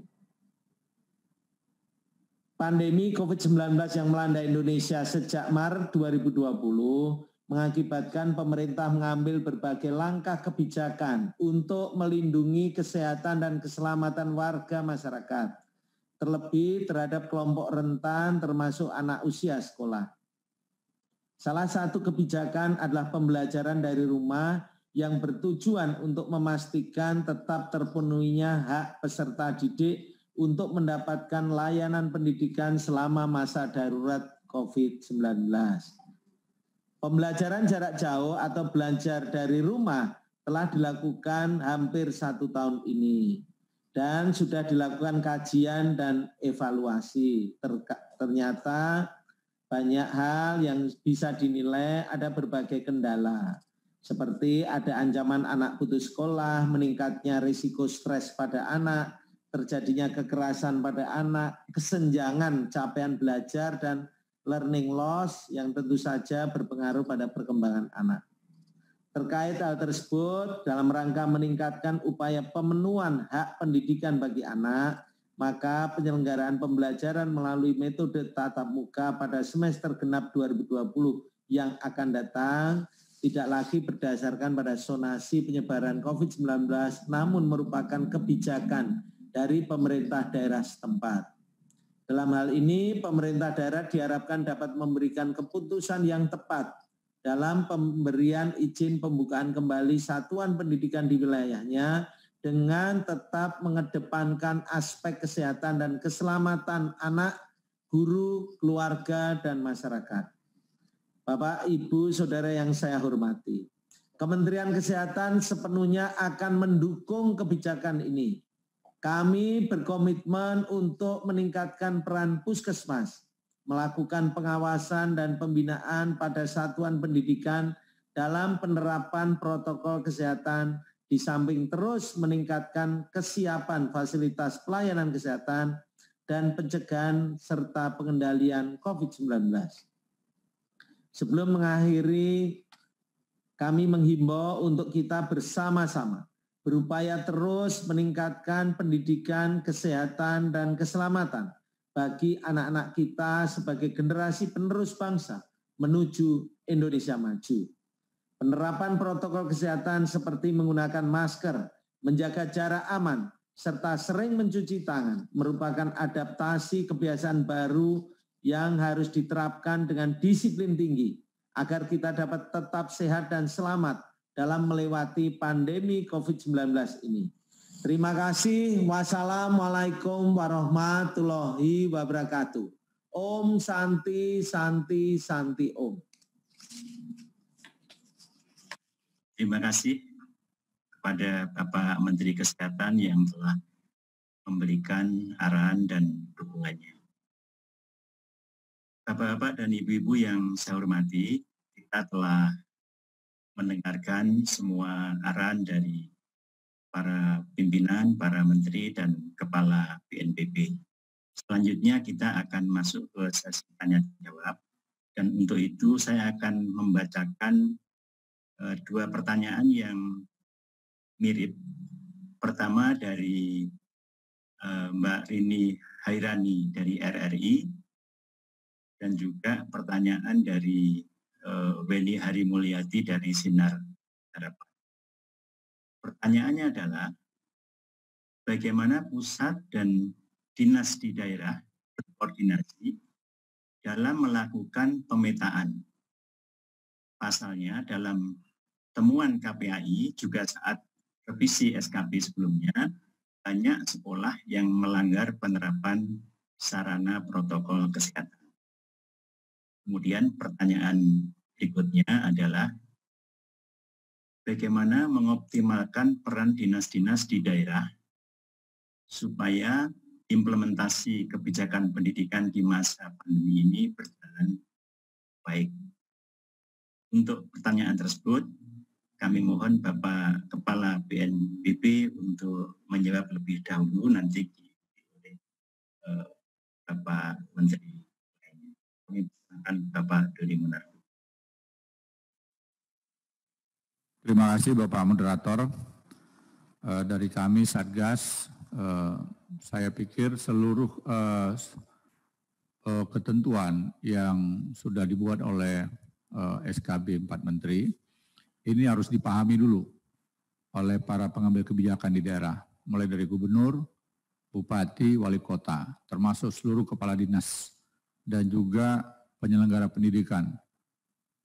Lantas unsur-unsur yang mendukung, ada unsur keamanan di sini, ada Polri, ada TNI, ada Satpol PP, diharapkan bisa membackup. Artinya apa? Ketika masih terjadi pelanggaran terhadap protokol kesehatan, harus segera dilakukan langkah-langkah, mulai pemberitahuan, peringatan, bahkan mungkin yang terakhirlah sanksi. Dan di sini perlu adanya suatu ketegasan dari semua pemangku kepentingan. Untuk mekanisme yang berhubungan dengan medis, apabila terdapat langkah-langkah yang kiranya membahayakan, tentunya di sini peran dari Dinas Kesehatan untuk bisa lebih optimal. Dan kita berharap para pimpinan di daerah juga lebih menyiapkan fasilitas untuk screening kepada sekolah-sekolah. Karena tidak menutup kemungkinan bahwa anak didik ini pada saat berangkat dari rumah, mereka menjelaskan kepada orang tuanya akan langsung ke sekolah. Tapi bisa jadi di tengah perjalanan mereka ketemu dengan pihak lain atau temannya, lantas mengajak bermain ke daerah-daerah yang mungkin punya risiko yang tinggi. Nah, di sini juga kita harapkan perhatian dari masyarakat terhadap anak-anak didik yang kiranya tidak melakukan aktivitas belajar di sekolah, ditemukan di tempat-tempat publik, mohon ini bisa diingatkan. Bahwa kita harus sepakat semua, masa pandemi ini setiap anak yang menggunakan pakaian sekolah atau ada atribut sekolah, berangkat dari rumah menuju ke sekolah dan harus segera kembali ke rumah, bukan ke tempat lain yang berisiko tinggi. Kenapa ini penting sekali? Mungkin karena anak-anak usia belasan tahun ini secara fisik kemampuan daya tahannya baik, imunitasnya tinggi, bisa saja mereka sudah positif COVID, asimptomatik atau OTG, namun tidak ada gejala. Lantas ketika mereka kembali ke rumah, mereka bertemu dengan orang tuanya, dan di antara keluarga tersebut ada yang komorbid dan lansia, maka risikonya sangat tinggi. Oleh karenanya penting sekali, saya ulangi lagi, penting sekali pembekalan kepada seluruh penyelenggara pendidikan atau pelajaran tatap muka untuk memahami aturan yang telah dibuat oleh Menteri Pendidikan dan Kebudayaan didukung oleh Mendagri, Bapak Menteri Kesehatan, dan juga Bapak Menteri Agama. Apabila ini bisa dipatuhi, ditaati, dan dilaksanakan dengan sungguh-sungguh, maka kita bisa mengurangi risiko. Sekali lagi, kerjasama semua pihak sangat penting. Media juga kita harapkan bisa memberikan fungsi kontrol. Manakala terjadi penyimpangan atau ada hal-hal lain yang membahayakan keamanan, keselamatan, dan kesehatan para peserta didik, termasuk guru dan juga orang tua, maka kita perlu mengambil langkah-langkah yang untuk evaluasi, mungkin menutup dulu sementara sampai dengan kondisinya menjadi lebih baik kembali. Demikian yang dapat kami sampaikan. Terima kasih, kami kembalikan pada moderator. Terima kasih Bapak Kepala BNPB dan Ketua Satgas. Selanjutnya kami mempersilahkan Bapak Menteri Dalam Negeri untuk menjawab pertanyaan mengenai koordinasi pusat dan dinas dalam pemetaan serta optimalisasi peran dinas-dinas dalam implementasi. Tadi Pak Menteri Dalam Negeri sudah banyak menjelaskan tentang optimalisasi peran dinas ini, namun kami persilakan juga untuk merespon pertanyaan ini. Kami persilakan. Baik, terima kasih. Kami kira langsung saja.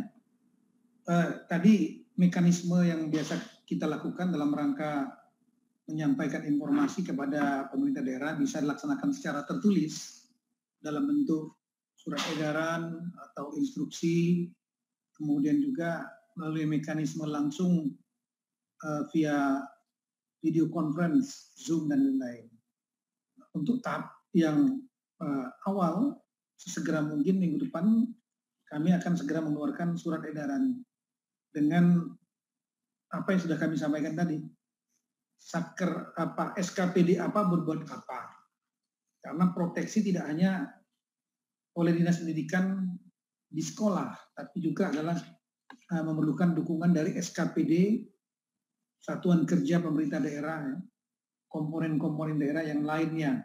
Tadi Biro Hukum, Biro Humas, saya ulangi, Biro Humas, kemudian Diskom Info, Dinas Perhubungan, Dinas Kesehatan, untuk memperkuat Dinas Pendidikan. Dalam rangka proteksi bukan hanya di sekolah, tapi juga pada saat berangkat dan pergi, sosialisasi kepada anak-anak dan orang tua, dan lain-lain. Itu mekanismenya melalui SE. Kita akan sampaikan surat edaran. Kemudian yang kedua, tadi kami menyarankan kepada Bapak Kepala Daerah dan Ibu-Ibu Kepala Daerah, Gubernur, Bupati, Wali Kota, juga mungkin dari Pak Mendikbud atau Pak Menteri Agama juga bisa membuat semacam surat edaran kepada Dinas Kementerian Dinas Agama maupun Dinas Pendidikan masing-masing, Kanwil Agama, agar protokol-protokol tersebut diikuti di satuan pendidikannya. Dan kemudian yang paling utama sekali adalah jangan sampai terjadi adanya kerumunan, baik dalam kegiatan kurikuler maupun yang ekstrakurikuler. Tadi jangan sampai nanti dari anak-anak kita, mereka euforia, selama sekian lama mereka belajar di rumah, kemudian belajar langsung tatap muka, akhirnya mereka tadi membuat kegiatan-kegiatan olahraga, seni, acara-acara, dan itu kemudian jaga jaraknya tidak bisa dilakukan, dan itu bisa menjadi media. Dan itu juga tidak akan mengundang simpati publik. Ini kebijakan yang ditandatangani ini perlu betul-betul dijaga, jangan sampai membuka ruang terjadinya kerumunan-kerumunan itu. Kemudian berikutnya lagi tadi mengenai masalah anggaran, kami sekali lagi atas nama rekan-rekan kepala daerah, tadi ada mungkin hambatan di masalah kapasitas fiskal.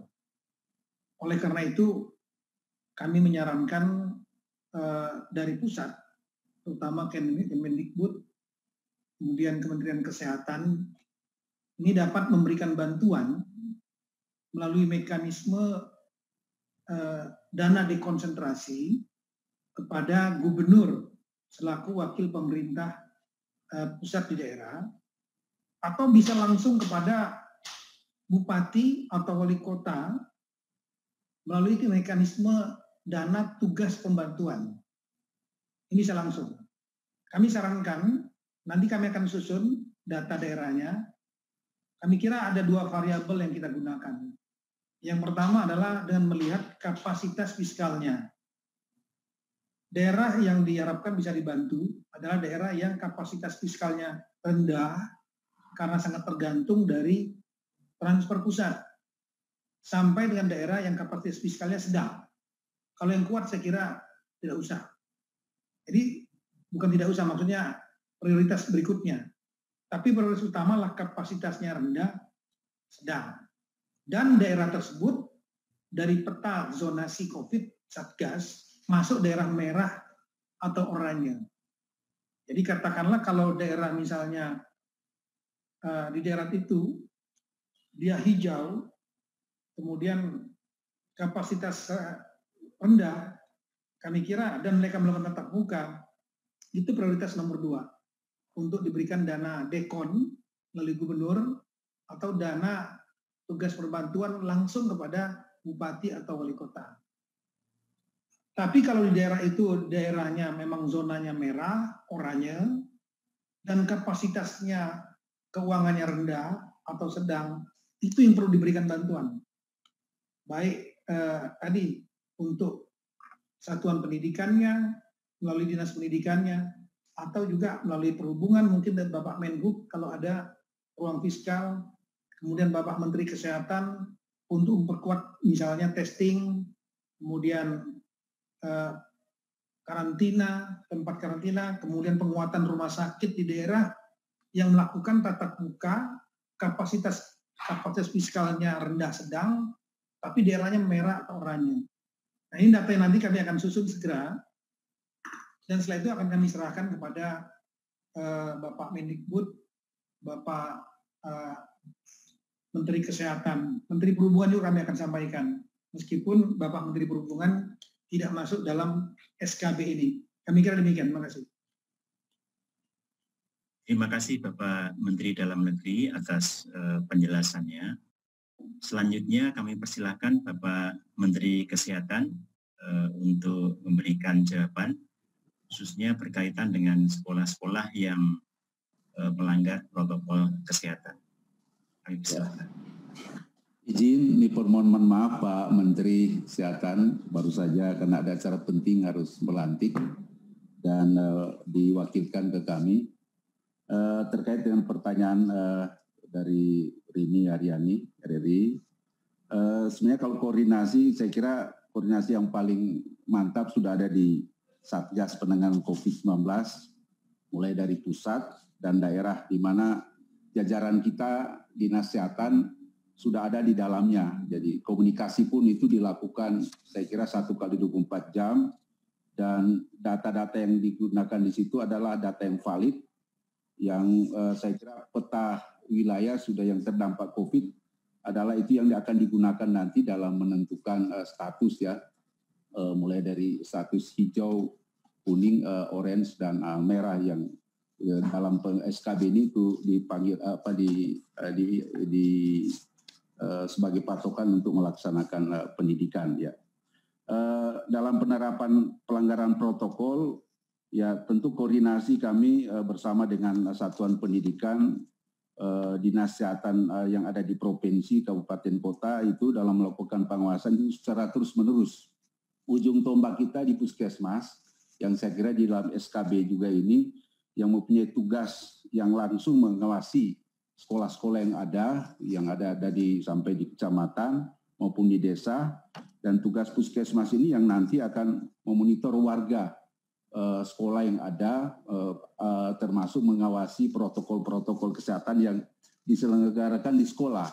Termasuk kalau ada warga sekolah yang sakit, ada tanda-tanda untuk COVID, itu secepatnya puskesmas melapor ke dinas, dan tentu koordinasi langsung dilakukan oleh Satgas bagaimana mengambil keputusan untuk sekolah yang melanggar protokol.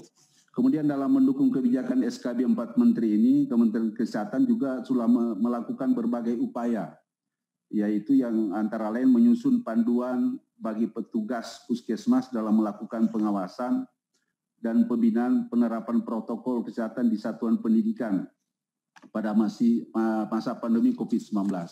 Puskesmas kita ada 10.100 lebih. Ya. Kemudian membuat surat edaran melalui Direktur Jenderal Kesehatan Masyarakat kepada Dinas Kesehatan seluruh provinsi dan kabupaten kota untuk melakukan pengawasan dan pembinaan penerapan protokol kesehatan di tempat-tempat umum termasuk di satuan pendidikan.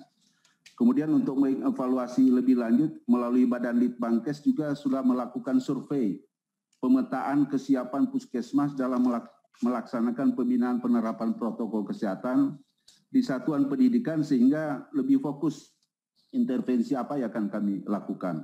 Kemudian bersama dengan Dinas Kesehatan Provinsi dan Kabupaten Kota terus-menerus melakukan sosialisasi yang masif ke puskesmas mengenai pengawasan dan pembinaan penerapan protokol kesehatan di satuan pendidikan.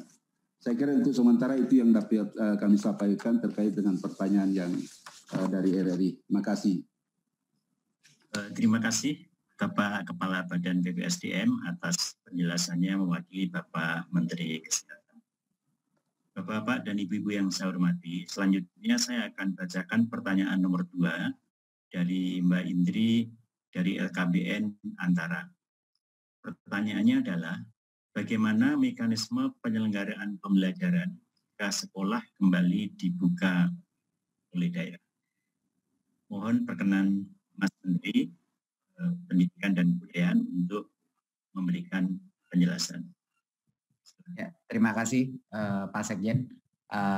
Pertama harus saya ingatkan dulu bahwa tadi memang kita tidak membahas detailnya mengenai perguruan tinggi, tetapi bisa saya umumkan bahwa perguruan tinggi juga akan ada perlakuan pembolehan sekolah tatap muka, tetapi protokol kesehatan dan daftar periksanya dan lain-lainnya itu akan ditetapkan selanjutnya dalam waktu yang dekat oleh Dirjen Pendidikan Tinggi, ya, Dirjen Dikti kita. Jadi mohon bagi perguruan tinggi aturan pelaksanaan tatap mukanya semester berikutnya ditunggu detailnya dari Dirjen Dikti.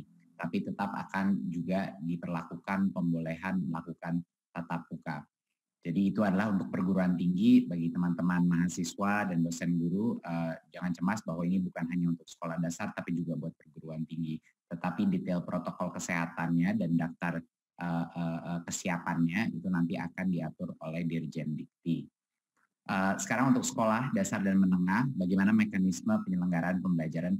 Jadi yang pertama izinnya dulu. Izinnya dulu seperti yang kita bilang, kita ulang lagi ada 3 pihak.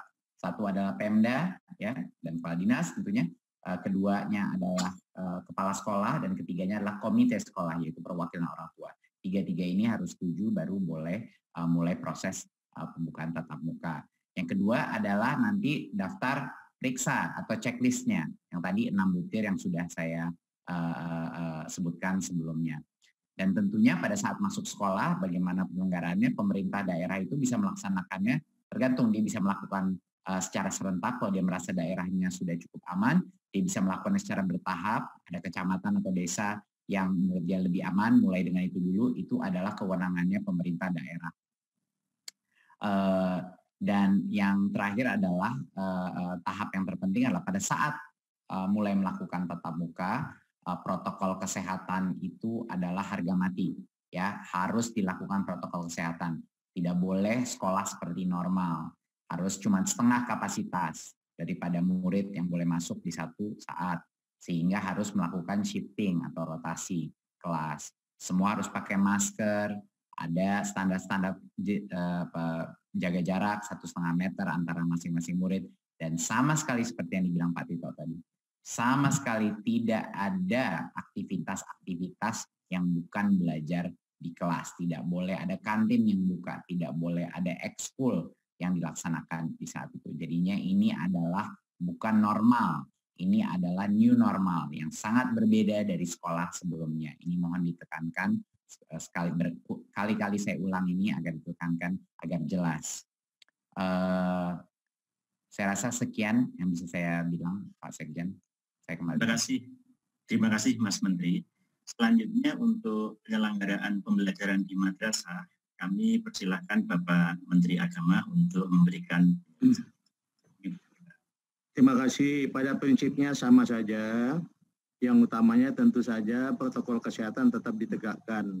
Nah, karena menyesuaikan dengan protokol kesehatan berarti ada sedikit-sedikit penyesuaian, misalnya jumlah orang dalam kelas, kemudian mesti tetap memakai masker dan lain sebagainya. Jadi menurut saya itu pada dasarnya sama saja sebagaimana yang telah dijelaskan tadi. Saya hanya menggarisbawahi bahwa peran orang tua sangat signifikan.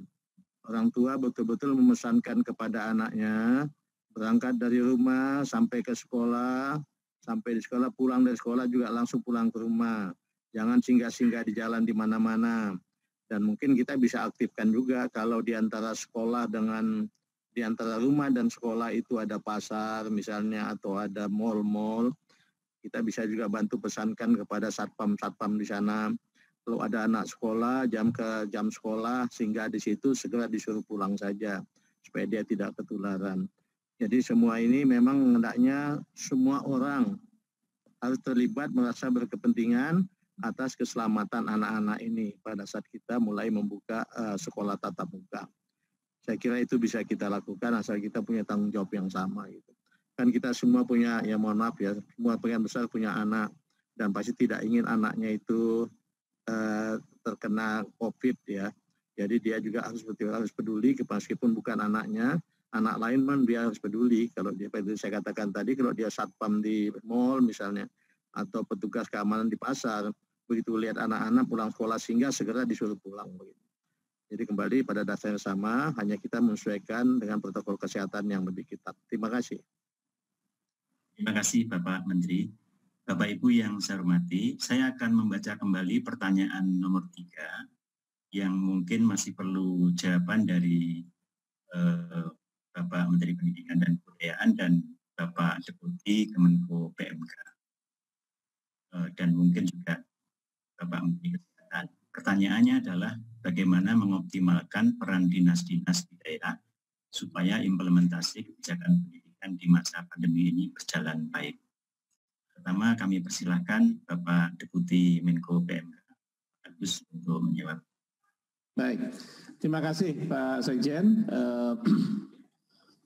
Bapak Ibu sekalian, sebagaimana telah dijelaskan oleh Pak Mendagri tadi, saya ingin menambahkan saja bahwa data dari 532.000 satuan pendidikan, yaitu sekolah dan madrasah, itu baru 42,5% yang melaporkan tentang kesiapan pembelajaran tatap muka melalui dashboard di Kementerian Pendidikan dan Kebudayaan. Ini saya kira menjadi sangat penting, manakala yang tadi sampaikan Bapak Mendagri, minggu depan akan dikirim surat edaran sehingga kepada para gubernur, bupati, wali kota untuk memastikan agar satuan pendidikan baik itu sekolah maupun madrasah di wilayah masing-masing untuk mengisi checklist kesiapan pembelajaran tatap muka. Karena hanya dengan cara seperti itu, maka kepala dinas pendidikan kabupaten, kota, provinsi bersama-sama dengan Kanwil Kementerian Agama dan kantor Departemen Agama Kabupaten Kota akan bisa melakukan evaluasi dan memberikan rekomendasi. Karena sifatnya berjenjang. Jadi supaya ini optimal, maka memang langkah yang pertama, sekolah harus aktif mengisi kesiapan itu dan dinas-dinas harus memastikan dari 57,2% ini di wilayah masing-masing satuan pendidikan mana yang belum melaporkan.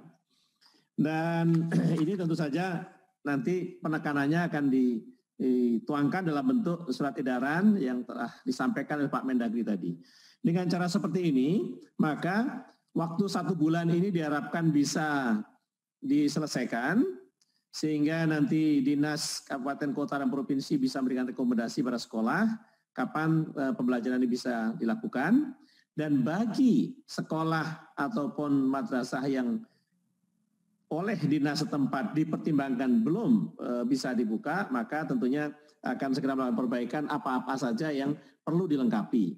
Tentu saja ini rekomendasi akhir ada di gugus tugas atau satuan tugas COVID-19 provinsi ataupun kabupaten kota. Jadi saya kira melalui kerjasama yang baik antara Kemdikbud dan Kemdagri, saya yakin insya Allah SKP 4 Menteri ini akan bisa dilaksanakan dengan baik. Demikian Pak Sekjen, terima kasih. Assalamualaikum warahmatullahi wabarakatuh. Waalaikumsalam warahmatullahi wabarakatuh. Terima kasih Bapak Deputi. Selanjutnya kami persilahkan Mas Menteri untuk memberikan jawaban atau penjelasan mengenai upaya mengoptimalkan peran dinas-dinas. Betul. Mungkin kalau boleh Pak Sekjen saya tambahkan sedikit tadi komen dari Pak Deputi Kemenko bahwa patut saya ingatkan bahwa dana BOS itu sudah kebijakannya adalah bisa digunakan untuk semua protokol kesehatan untuk memenuhi daftar periksa dan protokol kesehatan sekolah tatap muka. Sekali lagi saya ulangi, dana BOS karena sudah direlaksasi bisa digunakan kepala sekolah untuk semua kepentingan preparasi untuk memenuhi kriteria sekolah tatap muka, daftar periksanya yang saya sebutkan tadi. Jadi itu harus mohon diketahui bagi semua kepala dinas, bagi semua kepala daerah bahwa itu kepala sekolah punya kebebasan untuk bisa mengalihkan dana BOS tersebut untuk mempersiapkan untuk sekolah tatap muka agar mereka memenuhi daftar periksa itu. Untuk menjawab pertanyaan mengenai peran-peran dinas, Kemendikbud dengan SKB maupun tidak SKB kami selalu berkoordinasi dengan Kemendagri senantiasa agar kebijakan di pusat itu benar-benar sampai di daerah. Tim-tim kita, dirjen-dirjen kita dan Kemendagri hampir setiap minggu berinteraksi dan berkoordinasi gotong royong untuk memastikan bahwa semua aktivitas kebijakan kita dilaksanakan dan seperti Pak Presiden bilang sampai netes ke daerah, ke pelosok-pelosok. Dan komunikasi kepada dinas pendidikan itu rutin yang kami lakukan, bukan hanya dengan SKB tapi berbagai macam agenda dan program kita, ya, mulai dari sosialisasi, berbagi praktek baik, dengar pendapat dan masukan, sampai hal-hal yang berhubungan dengan teguran mengenai disiplin dan lain-lain itu selalu kami melakukannya dengan pemerintah daerah. Tapi kunci daripada kesuksesan ini, kunci kepada menjaga keamanan adalah disiplin. Disiplin. Pesan utama saya terakhir sebelum saya menyelesaikan jawaban ini adalah jangan sampai kendor. Jangan sampai sekolah-sekolah ini menjadi klaster COVID barunya. Kita tidak mau meresikokan generasi anak-anak kita yang tidak melakukan pembelajaran yang optimal, tapi kita tidak juga ingin meningkatkan klaster-klaster COVID yang ada. Jadinya benar-benar para dinas, baik kesehatan, gugus tugas, dan juga pendidikan harus berkolaborasi dengan dukungan dari kementerian-kementerian di pemerintah pusat untuk memastikan bahwa semua protokol kesehatan itu benar-benar terlaksanakan. Ya, jadinya baik kepala sekolah, guru, dan orang tua harus berpartisipasi untuk memonitor sistem ini. Kalau mereka menginginkan sekolah tatap muka, mereka juga harus berpartisipasi dalam monitoring, memastikan keamanan anak-anak mereka terjamin. Terima kasih. Terima kasih Mas Menteri. Selanjutnya dari Bapak Menteri Kesehatan atau yang mewakili Bapak Kepala Badan, mohon bisa memberikan penjelasan atau tambahan penjelasan mengenai upaya optimalisasi peran dinas-dinas di daerah untuk pelaksanaan. Baik, terima kasih Pak Sekjen. Saya kira untuk mengoptimalkan peran dinas kesehatan di daerah, prinsipnya Kementerian Kesehatan tentu berkomitmen kuat sekali di dalam mendukung kebijakan pembelajaran tatap muka ini dengan melakukan penguatan-penguatan kesiapan layanan kesehatan, termasuk bagaimana kami memfasilitasi dinas kesehatan provinsi dan kabupaten kota dalam memperkuat puskesmas, karena ujung tombaknya itu yang melakukan pengawasan langsung itu puskesmas, sehingga itu harus kita perkuat puskesmas. Kemudian sistem informasi yang terus dilakukan dengan daerah melalui pusat, saya kira koordinasi yang paling kuat di daerah itu ada di kepala daerah dan baik di provinsi maupun di kabupaten kota untuk melakukan koordinasi antar dinas yang ada, baik dinas kesehatan maupun dinas pendidikan dan dinas lainnya. Tentu informasi-informasi yang paling penting adalah informasi yang tentu yang berbasis real time yang dilakukan melalui pengawasan dan evaluasi yang dilakukan oleh puskesmas berjenjang sampai ke dinas kesehatan. Nanti dinas kesehatan akan terus melaporkan ke pusat dan mungkin melalui gugus tugas untuk mengambil keputusan apakah misalnya ada yang positif satu warga sekolah, bagaimana melakukan cara cepat tracer, tentu keterlibatan juga guru, orang tua itu kalau ada yang positif tentu sangat penting sekali segera dilakukan tracing sehingga akan mengambil keputusan bagaimana untuk kelanjutannya sekolahnya, apakah masih tatap muka dan seterusnya. Saya kira yang paling penting sinergitas antara institusi dan lembaga yang ada di daerah, provinsi maupun kabupaten kota yang harus dikuatkan untuk melakukan terus sosialisasi daripada SKB 4 Menteri ini. Saya kira demikian sementara Pak Sekjen, terima kasih. Terima kasih Bapak Kepala Badan. Bapak-bapak dan ibu-ibu yang saya hormati, kita telah menyelesaikan baik sesi penjelasan dan arahan dari Bapak-bapak Menteri dan Kepala BNPB maupun sesi tanya jawab, dan semua pertanyaan telah mendapatkan penjelasan dengan sangat baik dan sangat lengkap.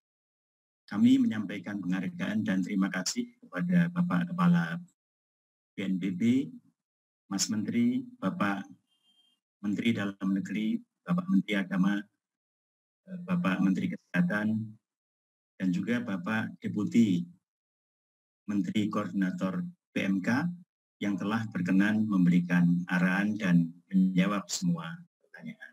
Dan dengan demikian, acara penjelasan dan arahan mengenai surat keputusan bersama 4 Menteri telah selesai dilaksanakan. Kami menyampaikan terima kasih kepada Bapak Ibu atas perhatiannya, dan juga kami minta maaf apabila ada hal yang kurang berkenan dalam membawakan acara. Demikian dengan mengucapkan alhamdulillahirrahmanirrahim, kita tutup. Wassalamualaikum warahmatullahi wabarakatuh.